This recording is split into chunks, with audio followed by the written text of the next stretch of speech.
नमस्कार, ANP news देख रहे हैं आप और मैं हूं आपके साथ हितेंद्र। महाबुलेटिन में आप सभी का स्वागत है। 60 मिनट में आपको दिखाएंगे 60 खबरें। कृषि से संबंधित बिल पर एनडीए में अब फूट पड़ती हुई दिखाई दे रही है।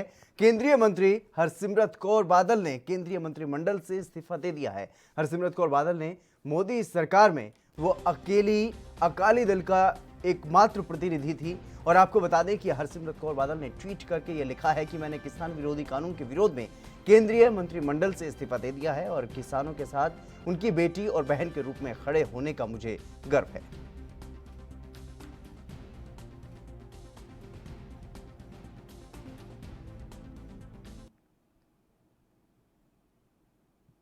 अकाली दल की नेता हरसिमरत कौर बादल ने केंद्रीय मंत्रिमंडल से इस्तीफा दिया है और इस पर आम आदमी पार्टी के नेता अमन अरोड़ा ने तंज कसा है। उन्होंने ये कहा है कि सब कुछ लुट जाने के बाद ये ड्रामा किया गया है।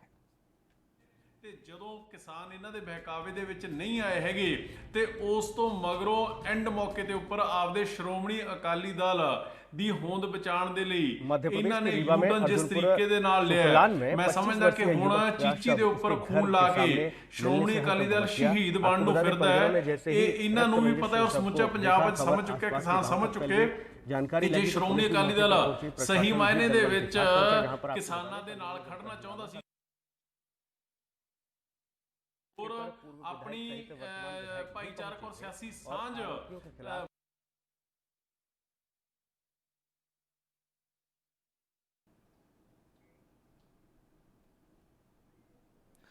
भारतीय रेलवे निजीकरण को लेकर के नीति आयोग के सीईओ अमिताभ कांत ने पब्लिक प्राइवेट पार्टनरशिप के तहत होने वाले फायदों को गिनवाया है और अमिताभ कांत ने यह कहा है कि ये देश में पहली बार ऐसा हुआ है जब भारतीय रेल के इंफ्रास्ट्रक्चर का उपयोग करके प्राइवेट कंपनी मॉडर्न टेक्नोलॉजी वाली ट्रेन चलाएंगी।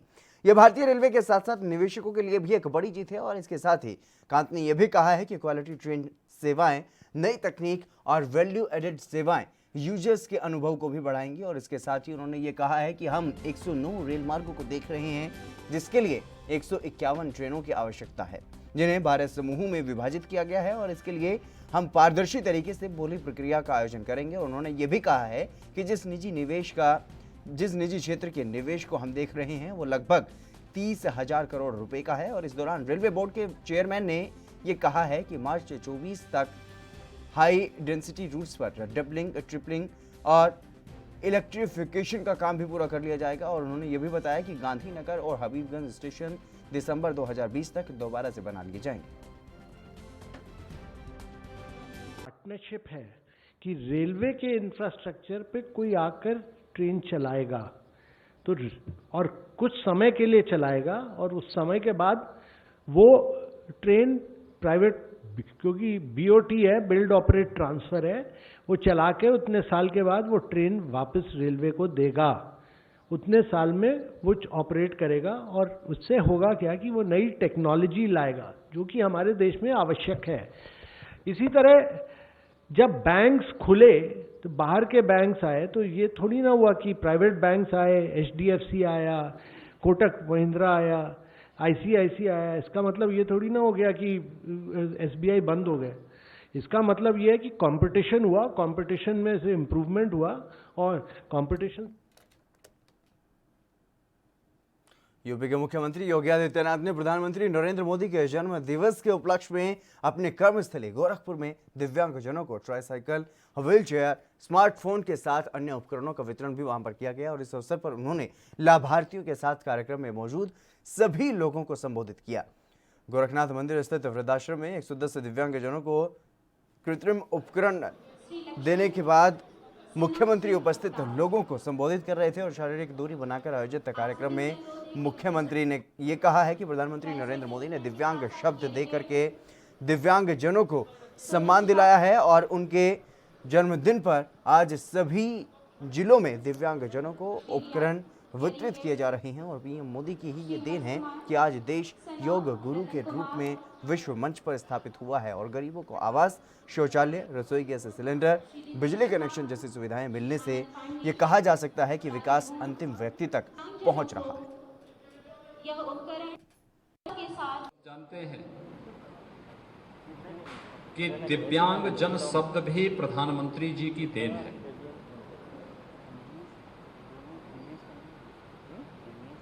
और उन्होंने सोचने की एक नई दृष्टि दी है। हर एक दिव्यांग जन को इस बात की एक दृष्टि दी है कि वह भी सम्मान के साथ जीवन यापन कर सकें, और इसलिए उन्होंने दिव्यांग शब्द का इस्तेमाल करते हुए उन सबको केंद्रीय गृह मंत्री अमित शाह को एम्स से छुट्टी मिल गई है। वो रेगुलर चेकअप के लिए 12 सितंबर की देर रात को एम्स में भर्ती हुए थे और बताया जा रहा है कि अब वो पूरी तरह से ठीक हो चुके हैं। स्वास्थ्य में लगातार सुधार को देखते हुए बृहस्पतिवार को डॉक्टरों ने उन्हें डिस्चार्ज कर दिया है। मिली जानकारी के अनुसार उन्हें आराम करने की सलाह दी गई है और इससे पहले एम्स ने रविवार को बयान जारी करके यह कहा था कि संसद सत्र से पहले मेडिकल जांच के लिए उन्हें भर्ती किया गया था। वो 1-2 दिन तक अस्पताल में भर्ती रहेंगे और इसके बाद उन्हें अस्पताल से छुट्टी दे दी जाएगी। बता दें कि 2 अगस्त को अमित शाह कोरोना से संक्रमित भी पाए गए थे। इसके बाद गुरुग्राम के मेदांता अस्पताल में उनका इलाज हुआ। 14 अगस्त को उन्हें मेदांता अस्पताल से छुट्टी दी गई थी। कोरोना से ठीक होने के बाद सांस लेने में परेशानी और शरीर में दर्द होने के कारण उन्हें 18 अगस्त को एम्स में एक बार फिर से भर्ती करवाया गया था। 30 अगस्त को उन्हें एम्स से फिर छुट्टी मिल गई थी। तब एम्स ने बयान जारी करते हुए यह कहा था कि वो पूरी तरह से स्वस्थ हो गए हैं, लेकिन 12 सितंबर की देर रात उन्हें अचानक से दोबारा एम्स में भर्ती करवाया गया।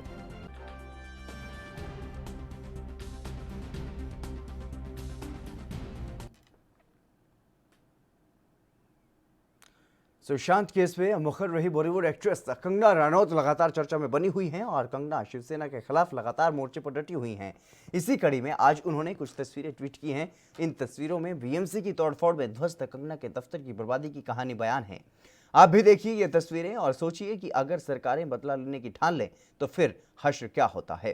कंगना का दर्द ट्वीट में उनके बयान से जाहिर होता है, जिसमें लिखा गया है कि ये मेरे सपनों का हौसला, मेरे हौसलों को, मेरे आत्मसम्मान का, मेरे भविष्य का बलात्कार किया गया है। बीएमसी ने 12 सितंबर को कंगना के पाली हिल स्थित ऑफिस में कार्रवाई की थी और अवैध निर्माण को तोड़ दिया था। इसी दिन कंगना हिमाचल से मुंबई पहुंची थी और हालांकि कंगना ने बीएमसी की कार्रवाई पर हाईकोर्ट से स्टे लिया और इस मामले की सुनवाई अब 22 सितंबर को होगी।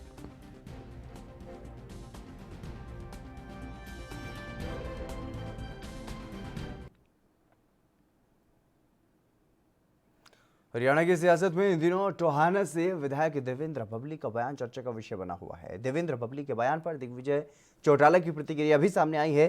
दिग्विजय ने यह कहा है कि बबली हमारे अपने हैं, हमारे घर का मामला है, उन्हें नोटिस भेजने की जरूरत नहीं है। उनकी जो समस्याएं हैं उन्हें दूर किया जाएगा और ये हमारी पार्टी का मामला है, हम पार्टी लेवल पर उस पर चर्चा करेंगे।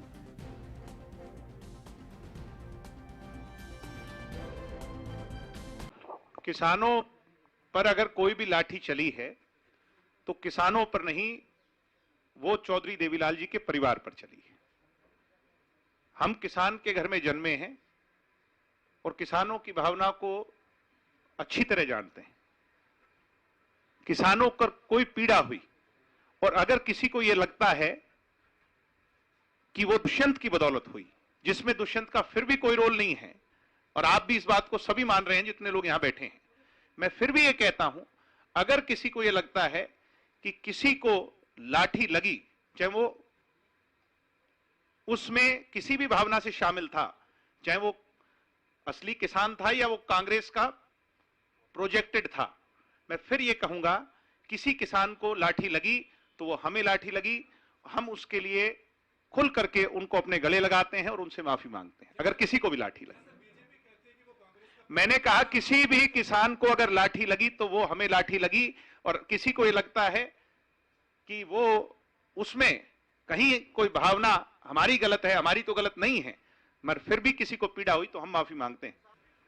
दादा गौतम भी हमारे हैं और बबली जी भी हमारे हैं, तो बड़ी बातें अगर उनने बोली हैं तो वो हम अपने घर के अंदर बैठ करके उसको दूर करेंगे, उन सारी बातों पे चर्चा करेंगे। अगर उनकी कोई किसी बात को लेकर के, चाहे टोहाना को लेकर के या कोई और पार्टी को लेकर के उनकी कोई बातें हैं, पार्टी प्लेटफॉर्म पर उनको दूर। डीएमके ने दिल्ली दंगों पर निष्पक्ष जांच की मांग की है। लोकसभा में डीएमके सांसद कानिमोझी को यह कहना है उनका कि उनकी पार्टी ने राष्ट्रपति से मांग की है कि सीएए प्रोटेस्ट को लेकर के दिल्ली दंगों से जोड़ना ठीक नहीं है। पार्टी की मांग है कि इस मामले की निष्पक्ष जांच की जानी चाहिए और दिल्ली दंगा केस में राजनेताओं, सामाजिक कार्यकर्ताओं, अर्थशास्त्रियों को टारगेट किया जा रहा है।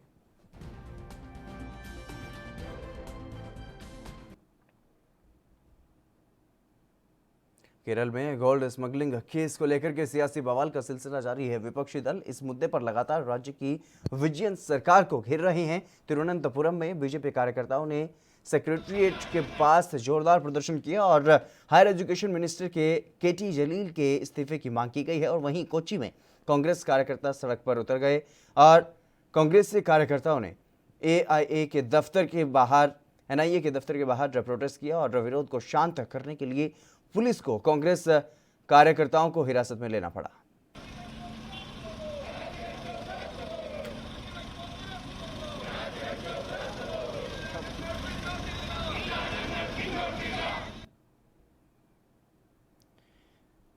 छत्तीसगढ़ में कोरोना संक्रमण की भयावह स्थिति से न सिर्फ राज्य के लोगों की बल्कि सरकार की भी चिंता बढ़ गई है, जिसको लेकर के प्रदेश के वरिष्ठ कैबिनेट मंत्री रविंद्र चौबे ने यह बड़ा दावा किया है। उनका कहना है कि प्रदेश में टेस्ट की संख्या में इजाफा हुआ है, इस वजह से संक्रमितों की संख्या तेजी से सामने आ रही है। वहीं उनका यह भी कहना है कि जल्द ही छत्तीसगढ़ में कोरोना को नियंत्रित करने में सफलता हासिल होगी और राज्य को कोरोना मुक्त भी कर लिया जाएगा।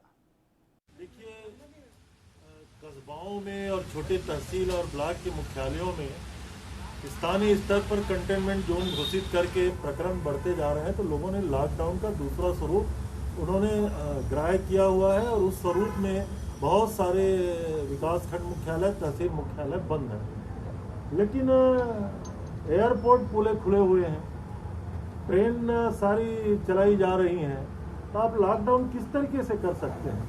केंद्र सरकार ने सुझाव लेना या सुझाव देना या एडवाइजरी देना लगभग बंद सा कर दिया है और यात्राएं अगर संचालित रहेगी तो लॉकडाउन का कोई रहेगा। उसके बावजूद भी माननीय मुख्यमंत्री जी ने गृह विभाग के साथ बैठक करके निर्देश दिए हुए हैं कि सोशल डिस्टेंसिंग का पालन होना चाहिए, बाजारों में भीड़ भाड़ कम होना चाहिए और जिस प्रकार से भी कोरोना से बचने के उपाय हैं उसको संजीदगी से देखना चाहिए, नंबर एक।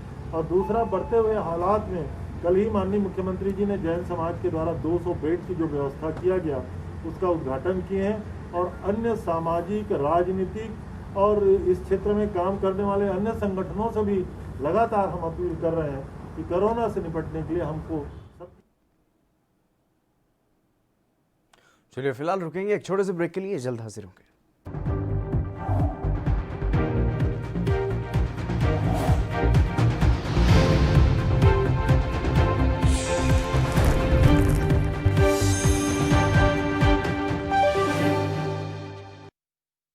से अलग अंदाज हम बनेंगे आपकी आवाज, सवालों की धार, खबरों की बौछार, सिर्फ मेरे साथ एएनबी न्यूज पर।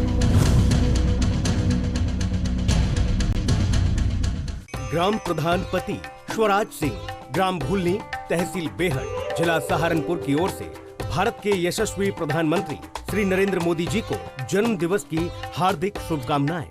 राम मोहन गुप्ता, बीजेपी कार्यकर्ता, आगरा की ओर से माननीय प्रधानमंत्री श्री नरेंद्र मोदी जी को जन्म दिवस की हार्दिक शुभकामनाएं। अजय दीप सिंह, पूर्व आईएएस एवं प्रदेश अध्यक्ष, मिशन मोदी की ओर से भारत के यशस्वी प्रधानमंत्री श्री नरेंद्र मोदी जी को जन्म दिवस की हार्दिक शुभकामनाएं। लखनऊ से लेकर चंडीगढ़ तक, मुंबई से लेकर रायपुर तक, क्या है राजनीति की हलचल।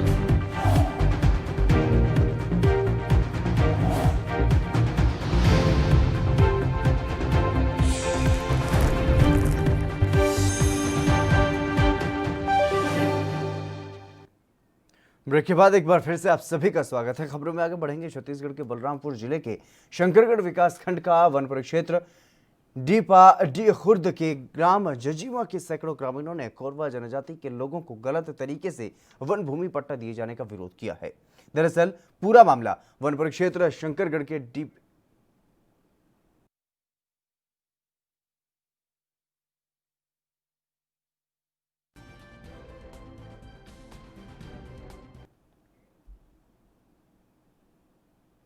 और वहीं छत्तीसगढ़ के जसपुर के बगीचा ब्लॉक के पंडरापाठ चौकी क्षेत्र रानी हुली में एक बहुत बड़ा तालाब है जो बांधनुमा है और लगभग झील की शक्ल में है।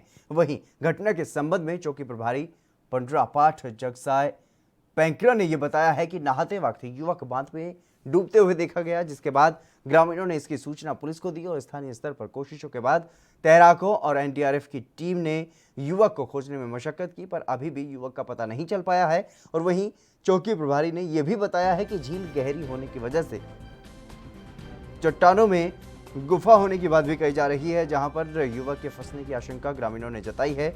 और युवक को ढूंढने के लिए अंबिकापुर से भी एनडीआरएफ और तैराकों की टीम को बुलाया गया है और ये टीम भी जल्द ही वहां पर पहुंच जाएगी।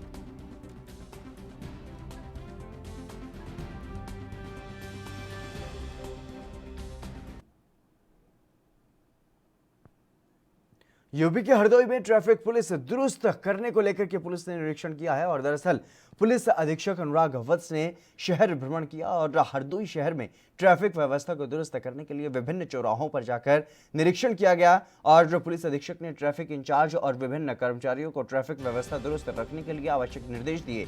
वहीं अपर पुलिस अधीक्षक पूर्वी अनिल यादव, सीओ सिटी राकेश वशिष्ठ और शहर कोतवाल जगदीश यादव भी वहां मौजूद रहे।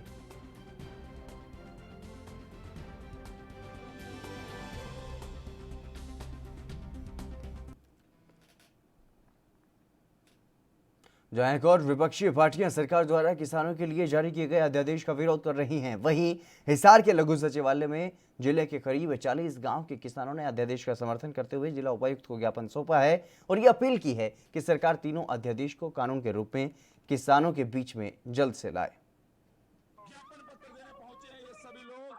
कम से कम 40 गांवों के किसान है। हमने तो यही जो सरकार की नीतियां हैं, जो जिस तरह वो किया है, भाई आड़ती के ऊपर डिपेंड ना रहे किसान, उसमें बहुत ही बढ़िया है। थोड़ा इसमें समझने का वो है, लेकिन जो लोग बाउंडरबाजी लेकर वो कभी चढ़ू नहीं जिया जाते, कभी कुछ नहीं, किसानों के लिए कुछ नहीं करते हैं। मोदी साहब ने या मान सेंट्रल सरकार ने अभी किया है, अध्यादेश जारी किया, वो उससे संतुष्ट है। मैं किसी नहीं तो संगठन से उससे हूँ, नहीं कुछ और।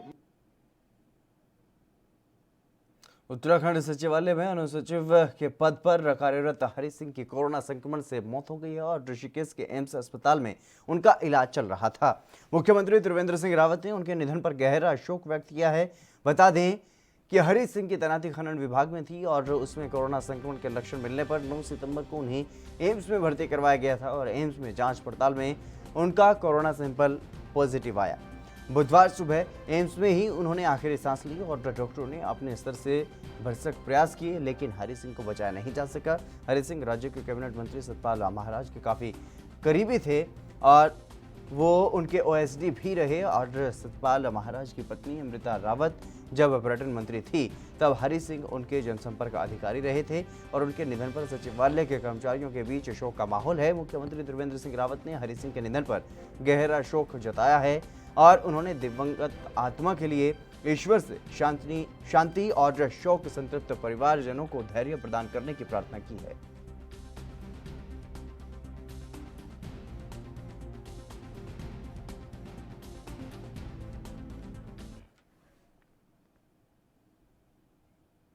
यूपी के वृंदावन में एनवी न्यूज के रीजनल ऑफिस में संवाद कार्यक्रम का आयोजन किया गया, जिसमें शहर के गणमान्य लोगों के साथ साथ पुलिस अधिकारी भी मौजूद रहे और कार्यक्रम में वृंदावन पुलिसिंग और मंदिरों के खुलने से पहले तैयारियों को लेकर के संवाद हुआ, जिसमें सोशल डिस्टेंसिंग से लेकर के ट्रैफिक और सीसीटीवी कैमरे लगाने और सुरक्षा के लिए सभी मुद्दों पर चर्चा की गई।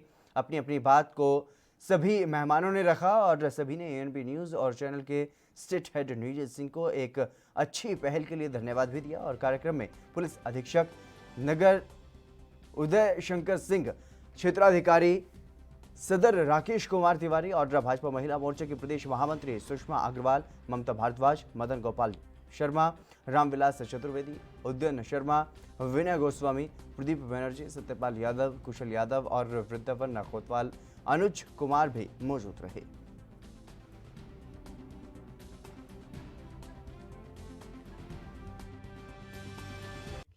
वृंदावन धार्मिक दृष्टिकोण से पूरे विश्व में एक प्रसिद्ध स्थान है, पवित्र स्थान है, जहाँ पर करोड़ों की संख्या में श्रद्धालुओं की असीम यहाँ पे अटूट श्रद्धा है। उनका यहाँ पर आना जाना रहता है। तो प्रमुख रूप से पुलिस की व्यवस्था के दृष्टिकोण से यहाँ पर यातायात प्रबंधन, अपराध नियंत्रण और अपराध का डिटेक्शन, ये 3 इशूज़ होते हैं जो हमारे सामने उत्पन्न होते हैं। और 3 इशूज़ पे वृंदावन की यदि हम बात करें तो यहाँ पर प्रवेश और निकास के लिए कुल 3 मार्ग हैं। 2 मार्ग जमुना एक्सप्रेस वे से कनेक्टेड होकर आते हैं और 1 मार्ग नेशनल हाईवे नंबर 2 से होकर वृंदावन में आता है। और दोनों मार्गों पर पार्किंग की व्यवस्था, वहाँ पर छोटे मोटे आपराधिक घटनाओं को कैसे नियंत्रित करना है,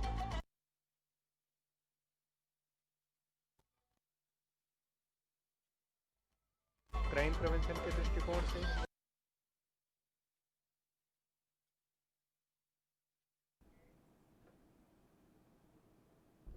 बिहार के मुंगेर में पीएम मोदी के जन्मदिवस के अवसर पर बिहार प्रदेश कार्य समिति सदस्य संजीव मंडल ने शक्तिपीठ चंडिका स्थान में हवन पूजन किया और साथ ही उन्होंने ये कहा कि वहीं 70 दीप जलाकर के प्रधानमंत्री के दीर्घायु होने की कामना की जाएगी। और बता दें कि बीजेपी बिहार प्रदेश कार्य समिति सदस्य नेता संजीव मंडल ने यह कहा है कि पीएम का जन्मदिवस पूरा देश मना रहा है। उन्होंने कहा कि राष्ट्रीय अध्यक्ष जेपी नड्डा के निर्देशानुसार हम लोग भी मुंगेर में सैकड़ों जरूरतमंदों के बीच फल और रक्तदान करने का काम कर रहे हैं।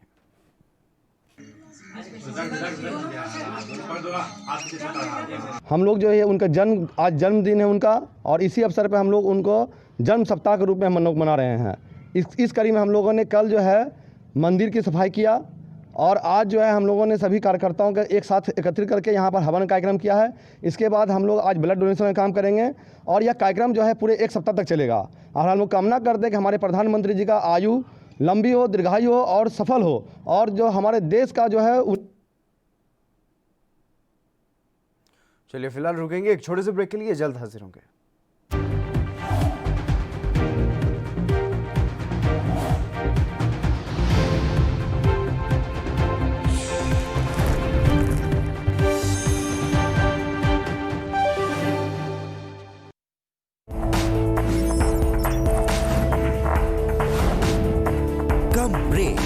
और ज्यादा खबरों के साथ देखिए ANP news in channel number पर। ग्राम प्रधान पति स्वराज सिंह, ग्राम भूलनी, तहसील बेहट, जिला सहारनपुर की ओर से भारत के यशस्वी प्रधानमंत्री श्री नरेंद्र मोदी जी को जन्म दिवस की हार्दिक शुभकामनाएं। राम मोहन गुप्ता, बीजेपी कार्यकर्ता, आगरा की ओर से माननीय प्रधानमंत्री श्री नरेंद्र मोदी जी को जन्म दिवस की हार्दिक शुभकामनाएं। अजय दीप सिंह, पूर्व IAS एवं प्रदेश अध्यक्ष, मिशन मोदी की ओर से भारत के यशस्वी प्रधानमंत्री श्री नरेंद्र मोदी जी को जन्म दिवस की हार्दिक शुभकामनाएं।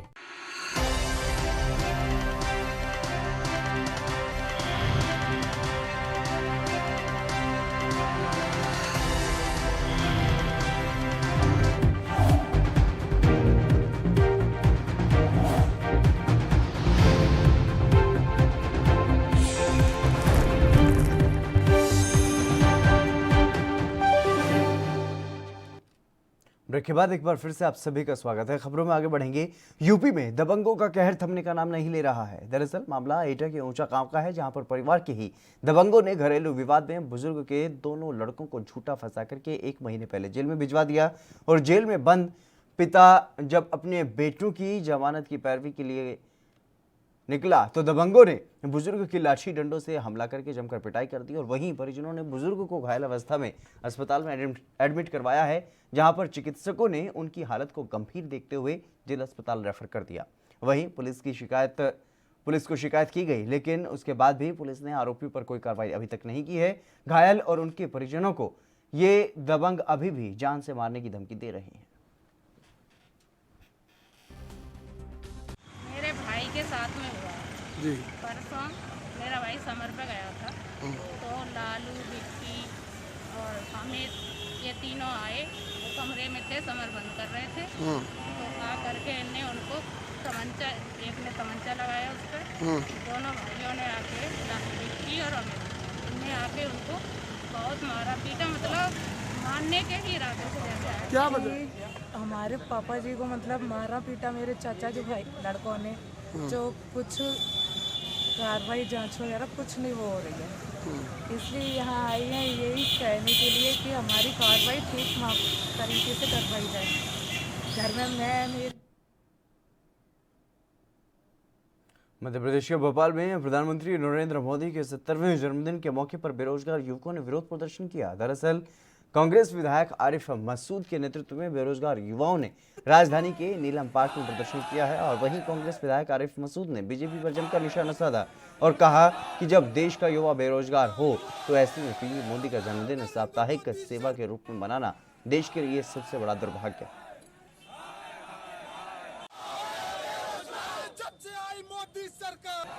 लोगों को नौकरी देने का वादा करके केंद्र में सत्ता में आए थे, 12 करोड़ लोगों को सत्ता से नौकरियों से निकाल दिया। एक आदेश कल जारी करा, ये आदेश मेरे पास है। इस आदेश में इन्होंने साफ आदेश करा है कि अब कोई भी 2020 तक एम्प्लॉयमेंट नहीं देंगे। तो मैं इनसे ये सवाल करना चाहता हूँ कि उसके बाद किस बेहयाई बेशर्मी के साथ उत्तर प्रदेश की राजधानी लखनऊ में आम आदमी पार्टी ने जोरदार प्रदर्शन किया और दरअसल बेरोजगारी को लेकर के परिवर्तन चौक पर प्रदर्शन किया गया। आम आदमी पार्टी के छात्र विंग पर लाठीचार्ज भी किया गया और कार्यकर्ताओं ने डिग्री फाड़कर अपना विरोध जताया। वहीं पुलिस ने कार्यकर्ताओं को हिरासत में लिया और भारी संख्या में पुलिस बल परिवर्तन चौक पर मौजूद किया गया। हम अपनी मार्कशीट चला रहे हैं, ऐसी डिग्रियों को कोई जरूरत नहीं है। जब हमको पकौड़ा तलना है, जब हमको चाय की दुकान लगाना है, तो ऐसी डिग्री का क्या पता। नरेंद्र मोदी जी की डिग्री का तो पता कुछ है नहीं। हमारे माँ बाप ने अपना खेत बेच के, अपना गहना बेच के किस तरीके से पढ़ाया लिखाया, ऐसी डिग्रियों को क्या करना। बिहार के रोहतास में प्रधानमंत्री नरेंद्र मोदी का जन्मदिन मनाया गया और इस मौके पर बीजेपी कार्यकर्ताओं ने सासाराम के बस्ती और स्थित दलित बस्ती में पठन पाठन सामग्री, खिलौने और मिठाइयां बांटी।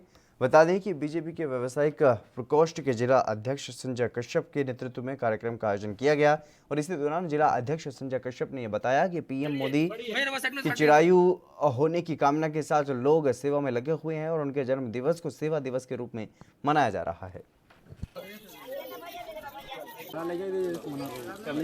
आज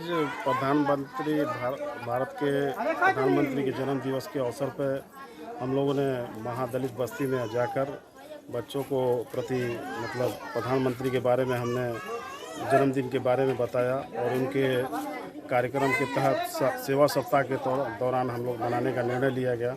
इस सेवा सप्ताह के दौरान बच्चों को स्टेशनरी किट सभी बच्चों को हम लोग देने का काम किया है, जिसकी बच्चों में बहुत काफ़ी खुशी की लहर देखी गई है और इससे हम लोग को बहुत जो है खुशी प्रदान हुआ है।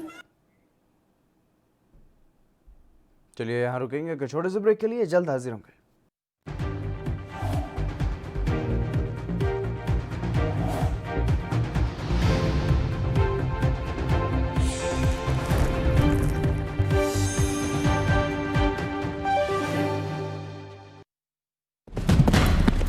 नई ऊर्जा, नई ताकत का एहसास एक्स प्लस गोल्ड किट बना है पुरुषों के लिए खास। कैप्सूल, ऑयल, क्रीम और पाउडर 30 सालों से मर्दों का भरोसेमंद x plus gold kit medical stores में उपलब्ध।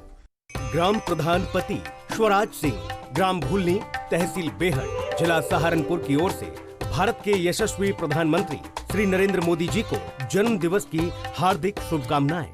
राम मोहन गुप्ता, बीजेपी कार्यकर्ता, आगरा की ओर से माननीय प्रधानमंत्री श्री नरेंद्र मोदी जी को जन्म दिवस की हार्दिक शुभकामनाएं।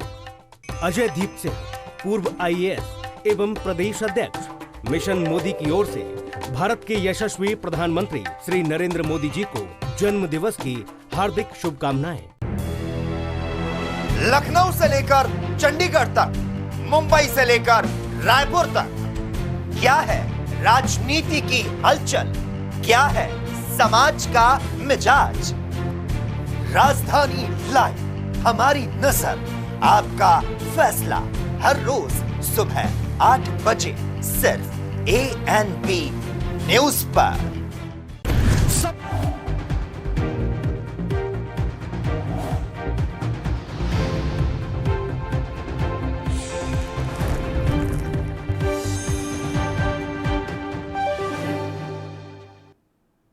ब्रेक के बाद एक बार फिर से आप सभी का स्वागत है। खबरों में आगे बढ़ेंगे। उत्तर प्रदेश के जौनपुर में लूट की वारदात सामने आई है, जहां पर एक ग्राहक सेवा केंद्र में लूट की वारदात को अंजाम दिया गया और यहां से काफ़ी जिस तरीके से यहां पर बताया जा रहा है, जानकारी के अनुसार वहां पर इस तरीके का माहौल बना हुआ है और स्थानीय लोगों ने सुरक्षा की मांग भी की है, जहां पर 28,800 रुपये की लूट को अंजाम दिया गया है और आपराधिक घटना को देखते हुए पुलिस अधिकारी वहां पर पहुंचे। पुलिस अधिकारी ने कहा कि बहुत जल्द इस घटना का खुलासा किया जाएगा। अवैध तमंचे के दम पर 3 आरोपियों ने इस वारदात को अंजाम दिया। प्रकरण संज्ञान में आ गया है। दिन में जबकि ग्राहक सेवा केंद्र खुला हुआ था तो उसमें 3 लड़के आए हैं और पैसा लूट कर ले गए हैं। अभी जब पूरा केस का मिलान किया गया है तो 1,60,000 रुपया इनके पास था, जिसमें से इन्होंने 26,200 रुपया बांट दिया था और उसमें से 1,05,000 बचा हुआ है। 28,800 रुपये की लूट की इसमें कार्रवाई की जा रही। बहुत जल्दी इसका खुलासा होगा। अभी पकड़े जा समाजवादी पार्टी के नेता और सांसद अखिलेश यादव ने भारत और चीन के बीच तनाव का मुद्दा उठाया है। अखिलेश यादव का कहना है कि इस मामले में समाजवादी पार्टी का रुख स्पष्ट है। उनकी पार्टी मानती है कि बीजेपी को वो गलती नहीं दोहरानी चाहिए जो कभी कांग्रेस ने की थी।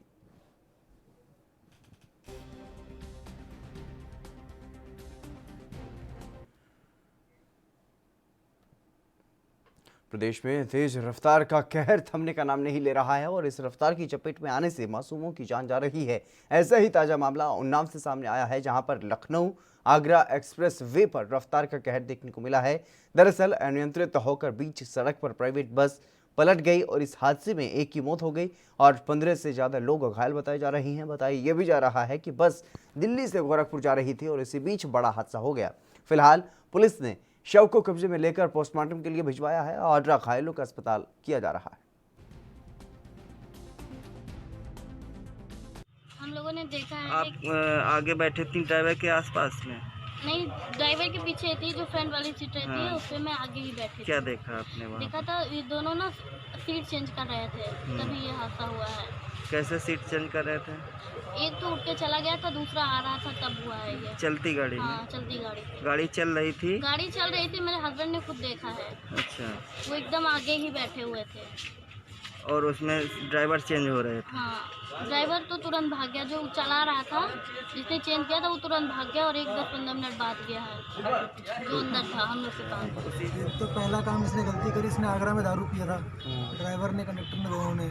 उसके बाद ये जो कानपुर जो हाईवे है ओवरटेक करने के चक्कर में पहले इसने इधर मारी साइड में, फिर वहाँ से लेकर इसने फिर डिवाइडर में मारा, फिर इसने 2-3 बार लहर मारा, 2 बार हवा में उठाया टायर इसका, फिर तीसरी बार में पलटी है बस इसके नीचे पलट गई।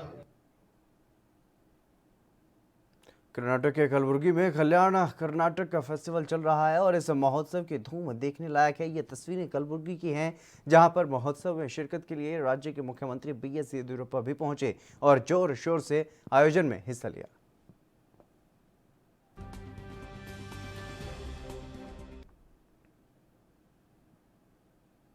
कोलकाता में श्रद्धालुओं का सैलाब हुगली नदी के तट पर उमड़ आया है और मौका था महालया अमावस्या का। इस मौके पर नदी में पवित्र डुबकी लगाने के लिए बड़ी तादाद में लोग जुटे। दरअसल पितृपक्ष की समाप्ति आज हो रही है और वहीं विश्वकर्मा पूजा भी है और फिर महालया अमावस्या। यही वजह है कि पवित्र डुबकी लगाने के लिए श्रद्धालु बड़ी तादाद में उमड़े।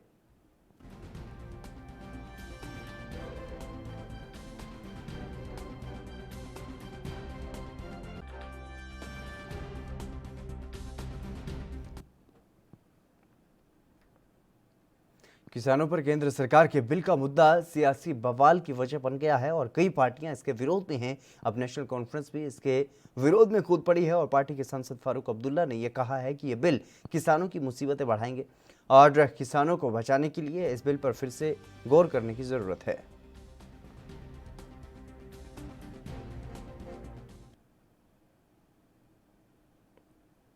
यूपी के संभल में पुलिस को बड़ी कामयाबी हाथ लगी है और बता दें कि पुलिस ने अवैध रूप से संचालित शस्त्र फैक्ट्रियों का भंडाफोड़ किया है। इस दौरान पुलिस ने बदमाशों के हत्थे से असलहों का जखीरा बरामद किया है और 2 आरोपियों को भी गिरफ्तार किया गया है।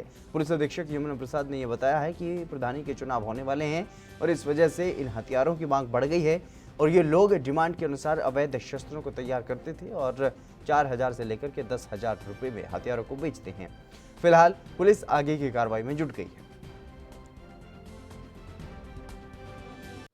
जनपद में अपराध एवं अपराधियों के विरुद्ध अभियान चलाया जा रहा है। इसी क्रम में अवैध शस्त्र फैक्ट्री बनाने वाले और सप्लाई करने वालों के विरुद्ध भी अभियान चल रहा है, जिसमें 2 थाना क्षेत्र हमारे गुन्नौर और रजपुरा थाना क्षेत्र में अवैध शस्त्र फैक्ट्री पकड़ी गई है। इसमें जो रजपुरा थाना क्षेत्र है वहाँ तुमरिया घाट के पास से अभियुक्त अरशद उर्फ कालिया को गिरफ्तार किया गया है, जो थाना बनिया ठेर का एक हिस्ट्री सीटर अपराधी है और ये पकड़ा गया है। इसके साथ ही गुन्नौर थाना क्षेत्र से एक अपराधी लियाकत पकड़ा गया है जंगल ग्राम इटौआ से। ये दोनों अपराधी अपने अपने क्षेत्र में शस्त्र फैक्ट्री चलाते थे और ऑन डिमांड शस्त्र बना करके बेचते थे। ये आने वाले आगामी प्रधानी चुनाव और आने वाले जो क्रिमिनल हैं उनको सप्लाई करते थे। ये डिमांड के अनुसार बंदूक को 10,000 रुपये में 315। एक बार फिर से बॉलीवुड एक्ट्रेस नेहा धूपिया का famous chat show no filter Neha का सीजन 5 शुरू हो गया है और इस शो में बॉलीवुड और नॉन बॉलीवुड स्टार्स के साथ नेहा उनकी पर्सनल लाइफ के बारे में चैट करती हैं। और हाल ही में नेहा के शो का हिस्सा क्रिकेटर सौरव गांगुली बने। इस दौरान नेहा और सौरव के बीच कई सवाल जवाब हुए। ऐसे में सौरव गांगुली ने यह बताया कि वो चाहते हैं उनकी बायोपिक में ऋतिक रोशन काम करें। नेहा धूपिया ने चैट शो में सौरव गांगुली की बायोपिक के बारे में पूछा तो उन्होंने कहा कि मैं किसी भी एक्टर के बारे में नहीं सोच सकता जो बड़े पर्दे पर मेरा किरदार निभाए। जब नेहा ने कहा मुझे लगता है ऋतिक रोशन इस किरदार को निभा सकते हैं तो सौरव गांगुली ने कहा लेकिन पहले उन्हें मेरे जैसी बॉडी बनानी पड़ेगी।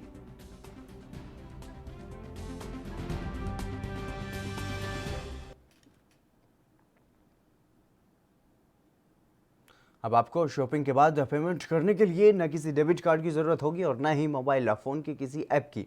ये काम आपको आपकी कलाई में बंधी हुई घड़ी से ही हो जाएगा। और घड़ी बनाने वाले देश की दिग्गज कंपनी टाइटन ने पहली बार भारत में कॉन्टैक्टलेस पेमेंट को सपोर्ट करने वाली 5 कलाई घड़ियों को लॉन्च किया है और इस फीचर के लिए कंपनी ने स्टेट बैंक ऑफ इंडिया के साथ पार्टनरशिप भी की है।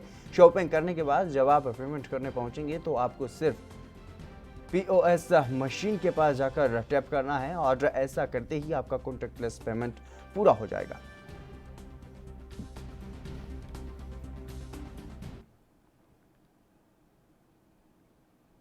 देश के कई राज्यों में आज विश्वकर्मा पूजा हुई है और बिहार से लेकर के यूपी और असम तक विश्वकर्मा पूजा का उल्लास देखने को मिला है।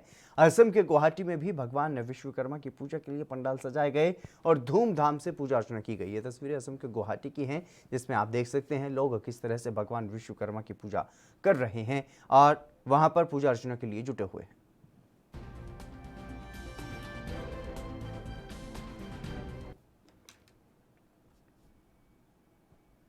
घरेलू सर्राफा बाजार में एक बार फिर से सोने और चांदी दोनों की हाजिर कीमतों में गिरावट दर्ज की गई है और HDFC सिक्योरिटीज के अनुसार राष्ट्रीय राजधानी दिल्ली में सोने में 137 रुपये प्रति 10 ग्राम की गिरावट दर्ज की गई है और इस गिरावट से सोने का भाव 53,030 रुपये प्रति 10 ग्राम पर आ गया है। और सिक्योरिटीज के अनुसार रुपये में मजबूती के चलते सोने में यह गिरावट देखी गई है। गौरतलब है कि पिछले सत्र में सोना 53,167 रुपये प्रति 10 ग्राम पर बंद हुआ था।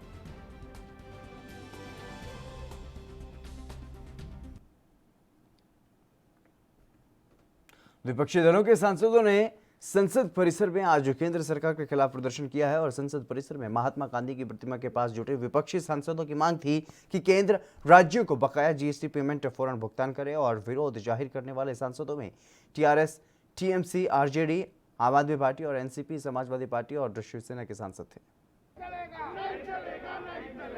अभी दो, जल्दी दो,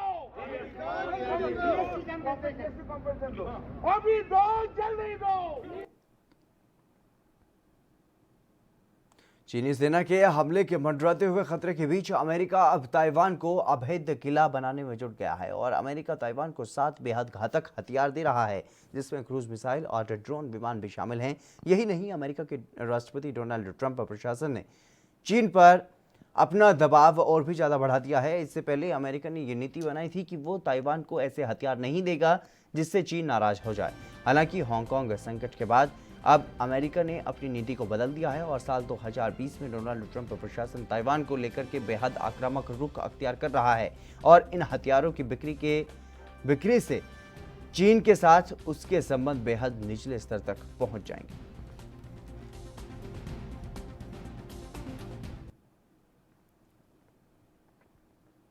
अमेरिका में लोगों को कोरोना वैक्सीन फ्री में लगाई जाएगी। सरकार ने बुधवार को कांग्रेस को इससे जुड़ी हुई रिपोर्ट सौंपी है और सभी राज्यों को भी इसके बारे में एक बुकलेट के जरिए बताया गया है। वैक्सीन लगाने के अभियान के लिए हेल्थ एजेंसियों और रक्षा विभाग ने योजना तैयार कर ली है।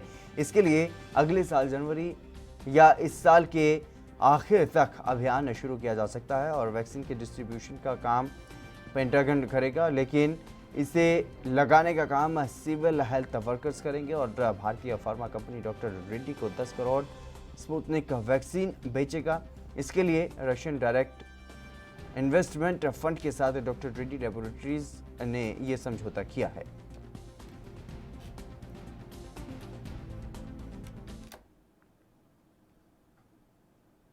पाकिस्तान की सत्तारूढ़ पार्टी के एक सांसद ने बुधवार को संसद में एक निजी विधेयक पेश किया है जिसमें सेना का मजाक उड़ाने या अपमान करने वाले व्यक्ति को जेल में डालने का प्रस्ताव है। पाकिस्तान के स्थानीय मीडिया के अनुसार इस बिल में मांग की गई है कि जानबूझकर सेना को बदनाम करने की कोशिश की जाती है, उपहास करने या पाकिस्तान की सेना के खिलाफ माहौल बनाने वालों को सजा देने की व्यवस्था बनाई जाए। और इस निजी विधेयक में प्रस्ताव है कि दोषी पाए जाने पर व्यक्ति को जुर्माना, कारावास या फिर दोनों ही सजा होनी चाहिए। और इस ताज़ा विधेयक का पाकिस्तानी फौज के पूर्व लेफ्टिनेंट जनरल असीम सलीम बाजवा पर लगे भ्रष्टाचार के आरोपों से जोड़ करके इसे देखा जा रहा है। ये कहा जा रहा है कि यह मामला सामने आने के बाद से ही इस तरह के विधेयक पर चर्चा शुरू हुई है।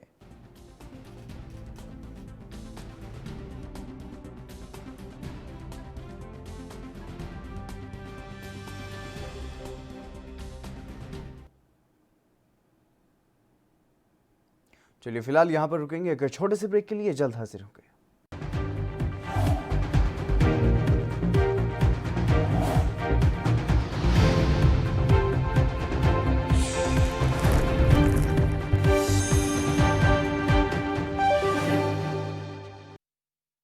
हम बनेंगे आपकी आवाज, सवालों की धार, खबरों की बौछार, सिर्फ मेरे साथ एएनबी न्यूज पर। ग्राम प्रधान पति स्वराज सिंह, ग्राम भूलनी, तहसील बेहट, जिला सहारनपुर की ओर से भारत के यशस्वी प्रधानमंत्री श्री नरेंद्र मोदी जी को जन्म दिवस की हार्दिक शुभकामनाएं। राम मोहन गुप्ता, बीजेपी कार्यकर्ता, आगरा की ओर से माननीय प्रधानमंत्री श्री नरेंद्र मोदी जी को जन्म दिवस की हार्दिक शुभकामनाएं। अजय दीप सिंह, पूर्व आईएएस एवं प्रदेश अध्यक्ष, मिशन मोदी की ओर से भारत के यशस्वी प्रधानमंत्री श्री नरेंद्र मोदी जी को जन्म दिवस की हार्दिक शुभकामनाएं।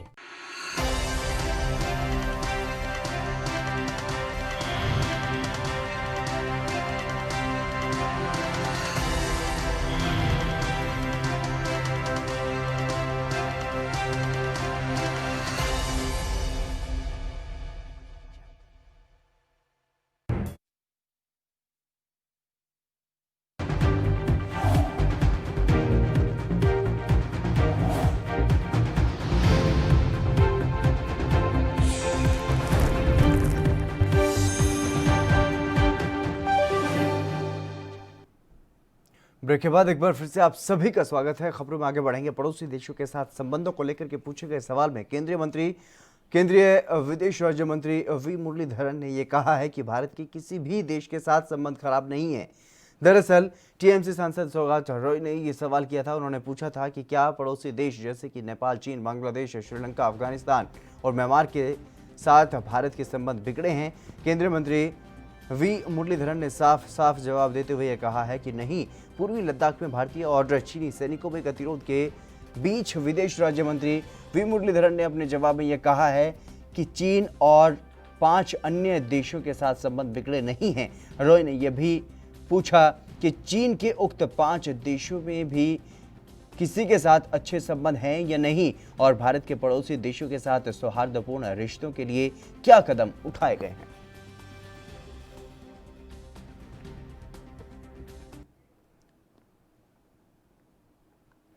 भारत जहां मानवाधिकार परिषद में पाकिस्तान पर जवाबी हमला कर रहा था, वहीं ग्रीस में रहने वाले अवैध पाकिस्तानियों ने ये जता दिया कि वो दुनिया में किस तरह का बर्ताव कर रहे हैं।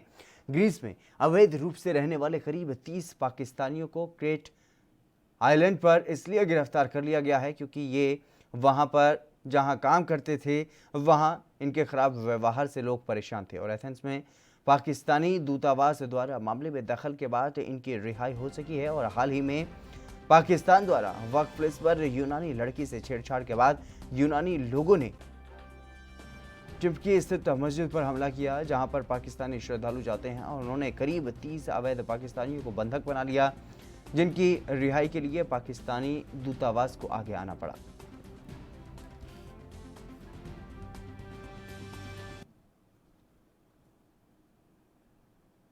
वहीं फिल्म अभिनेता अक्षय कुमार ने अपनी नई फिल्म लक्ष्मी बम को रिलीज करने का ऐलान कर दिया है और यह फिल्म दिवाली वाले हफ्ते में सोमवार को सीधे OTT पर रिलीज होने जा रही है और 7 हिंदी फिल्मों को एक साथ सीधे OTT पर रिलीज करने का फैसला करने वाली कंपनी डिज्नी इंडिया ने आलिया भट्ट की फिल्म सड़क 2 के बाद अपनी बाकी हुई बची 3 फिल्मों को थोड़ा रुककर रिलीज करने का फैसला किया है।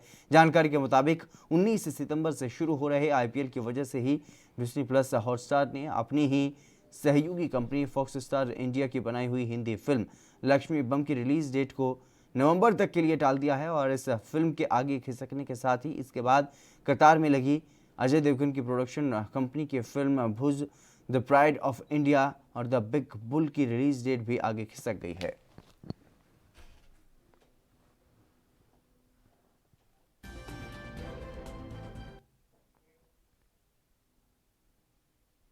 बॉलीवुड के राम लखन यानी कि जैकी श्रॉफ और अनिल कपूर की जोड़ी तो आप सभी को याद होगी। इस फिल्म में राम लखन के किरदार को काफी पसंद किया गया था और फिल्म सुपर हिट भी हुई थी। अनिल कपूर और जैकी श्रॉफ ने कई फिल्मों में साथ काम किया है और अब खबरों के मुताबिक एक बार फिर से ये जोड़ी साथ में काम करती हुई नजर आएगी। दरअसल हाल ही में अनिल कपूर ने सोशल मीडिया पर एक वीडियो शेयर किया था जिसमें वो समुद्र के किनारे रनिंग करते हुए नजर आ रही हैं और जिस पर जैकी श्रॉफ ने कमेंट करते हुए एक फायर इमोजी शेयर किया है और अनिल ने जैकी के कमेंट का जवाब देते हुए लिखा है कि हमारी अगली फिल्म के लिए तैयार हो जाओ, टीम इस पर काम कर रही है। और इसके बाद जैकी ने इस कन्वर्सेशन का स्क्रीनशॉट शेयर करते हुए कैप्शन में लिखा, बेसब्री से इंतजार कर रहा हूं मेरे लखन। इस बातचीत को देखने के बाद अब जैकी और अनिल कपूर के फैंस भी हिट फिल्म राम लखन के सीक्वल की मांग कर रहे हैं।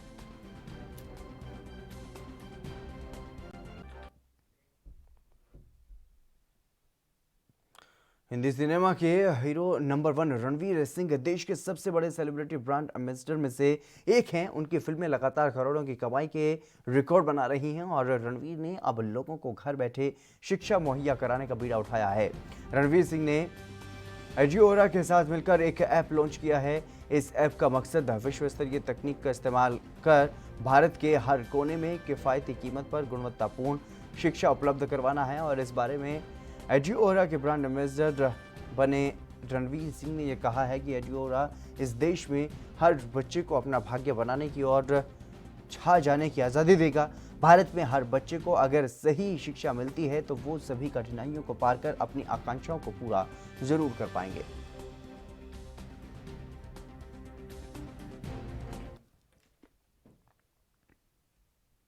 भारतीय मौसम विभाग ने 19 और 20 सितंबर यानी कि अगले 2 दिनों के लिए तेज बारिश होने की संभावना जताई है और बंगाल की खाड़ी के उत्तर पश्चिमी इलाके में कम दबाव वाला क्षेत्र बना रहा है, जिससे ओडिशा, कर्नाटक के तटीय इलाकों, केरल और अंडमान और निकोबार में भारी बारिश होने की संभावना है। मानसून गर्त अपनी सामान्य स्थिति के उत्तर में स्थित है और जो कि राजस्थान के गंगानगर से बंगाल की खाड़ी तक जाता है। इसके अलावा मानसून गर्त का पश्चिमी छोर के अगले 5 दिनों के दौरान हिमालय की तलहटी में रहने की संभावना है और पूर्वी छोर के 19 सितंबर से दक्षिण की ओर जाने की संभावना है।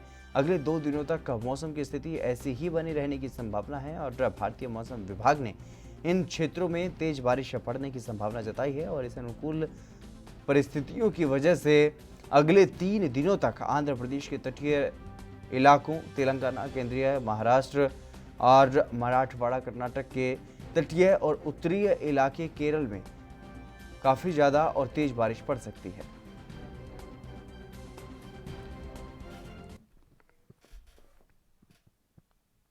भारत और चीन के बीच सीमा विवाद को लेकर के तनातनी बनी हुई है और चीन के विदेश मंत्रालय ने भारत से अनुरोध किया है कि वो अपनी गलत चीज़ों को ठीक करे और जल्द से जल्द जमीनी स्तर पर सैनिकों को वहां पर हटाया जाए। साथ ही चीनी विदेश मंत्रालय ने यह भी कहा है कि भारत और चीन के बीच हालिया हुए सीमा संघर्ष के लिए भारत जिम्मेदार है।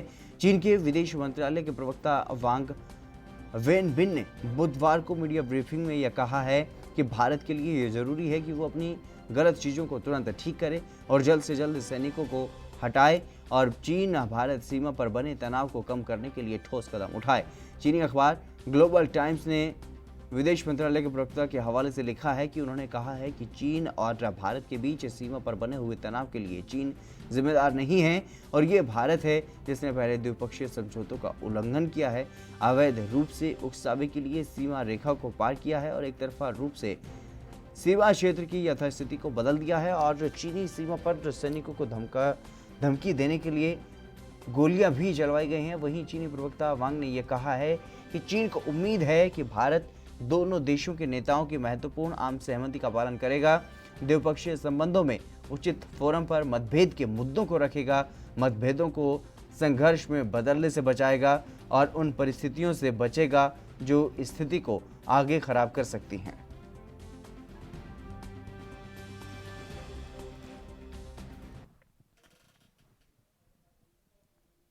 उत्तराखंड के देहरादून में प्रधानमंत्री नरेंद्र मोदी का जन्मदिन मनाया गया और वहीं जहां एक तरफ बीजेपी ने प्रधानमंत्री नरेंद्र मोदी का जन्मदिन सेवा सप्ताह के रूप में मनाया जा रहा है, तो वहीं कांग्रेस ने इस बेरोजगारी दिवस के रूप में इस दिन को मनाया है। और बता दें कि युवा कांग्रेस के प्रदेश महामंत्री संदीप चमोली के नेतृत्व में देहरादून में बेरोजगारी दिवस मना करके विरोध प्रदर्शन भी किया गया।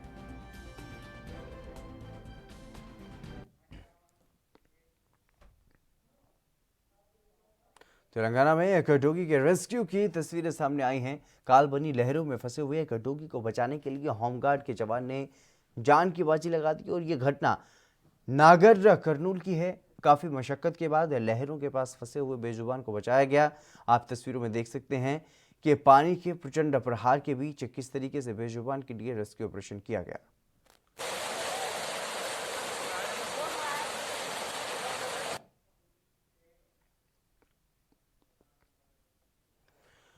उत्तराखंड के पौड़ी में जंगली जानवरों की रोकथाम के लिए सरकार की ओर से कई योजनाएं संचालित की जा रही हैं जिससे आमजन को कोई नुकसान ना हो सके, लेकिन वहीं दूसरी ओर सरकार की ओर से किए जा रहे वादे धरातल तक आते हुए फीके पड़ते हुए नजर आ रहे हैं। दरअसल श्रीनगर विधानसभा में एक व्यक्ति अपने घर के बाहर टहल रहा था और इसी दौरान घात लगाए बैठे भालू ने हमला कर दिया और हमले में व्यक्ति बुरी तरह से घायल हो गया। परिजनों ने आनन फानन में आपातकालीन सेवा के माध्यम से व्यक्ति को हॉस्पिटल में भर्ती करवाया, जहां से डॉक्टरों ने मरीज की गंभीर स्थिति को देखते हुए उसे प्राथमिक उपचार के बाद जिला अस्पताल पौड़ी के लिए रेफर कर दिया गया और जहां पर घायल का उपचार किया जा रहा है। हमारे यहाँ CSC पाबू में धन सिंह नाम से 35 ईयर मेल 43 सेंट से बियर बाइक का केस आया था। उसकी बॉडी पे नाखूनों के निशान थे, सर पे, हाथ पे, पैर पे। हम लोगों ने उसको वूंड को सूचा। उत्तराखंड के उधम सिंह नगर में पीएम मोदी के जन्मदिन के अवसर पर कांग्रेस ने विरोध प्रदर्शन किया। शक्ति फार्म में कांग्रेस कार्यकर्ताओं ने जुलूस निकाला, युवाओं को रोजगार देने की मांग की गई और सुभाष चौक पहुंचकर प्रधानमंत्री मोदी के पुतले का दहन भी किया गया। बता दें कि कांग्रेस कार्यकर्ताओं ने युवाओं को रोजगार देने की मांग को लेकर के जुलूस निकालकर पीएम मोदी का पुतला दहन किया। हमारी सरकार से ये मांग है कि केंद्र सरकार ने जो नया नियम लागू किया है कि सरकारी नौकरियां खत्म की जा रही है, हमारी मुख्य मांग ये है कि ये निर्णय को जो है तुरंत वापस लिया जाए और जितने बेरोजगार हैं बेरोजगारों को रोजगार दिया जाए। ये हमारी सबसे मुख्य मांग है। और जो आज जो महंगाई जो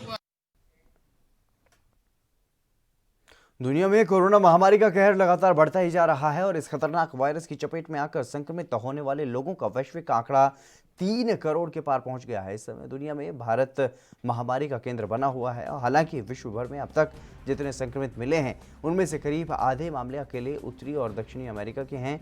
समाचार एजेंसी रॉयटर्स के डाटा के अनुसार दुनिया में गुरुवार को कोरोना पीड़ितों की संख्या 3 करोड़ के स्तर को पार कर गई और कोरोना रोगियों का वैश्विक आंकड़ा महज 18 दिनों में ही 2.5 करोड़ से 3 करोड़ तक पहुंच गया है। विश्व में अब तक कोरोना से 9,45,000 पीड़ितों की जान भी गई है और दुनिया में सर्वाधिक संक्रमित अमेरिका में हैं और इस देश में कुल 68 लाख से ज़्यादा संक्रमित पाए जा चुके हैं और इनमें से 2 लाख से अधिक की मौत हुई है। दुनिया में अब तक पाए गए कुल संक्रमित लोगों में से करीब 20% अमेरिका में हैं और इसके बाद भारत का नंबर है जहां पर अब तक 51 लाख से अधिक मामले सामने आ चुके हैं। कोरोना प्रभावित शीर्ष देशों की सूची में ब्राज़ील तीसरे नंबर पर स्थित है। इस लैटिन अमेरिकी देश में 44 लाख से ज़्यादा पीड़ित मामले मिले हैं और इनमें से 1,34,000 से अधिक की मौत हुई है।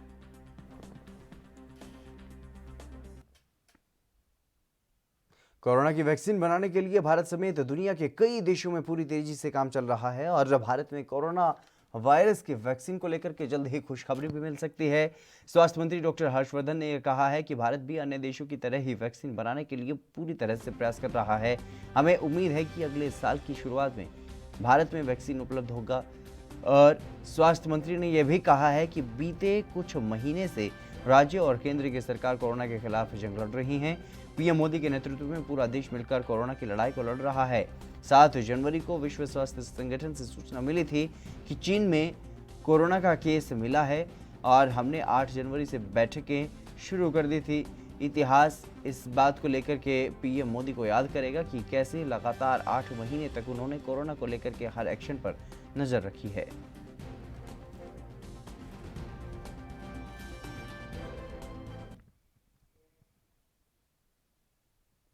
चलिए फिलहाल मेरे साथ खबरों में बस इतना ही। दीजिए इजाजत। नमस्कार।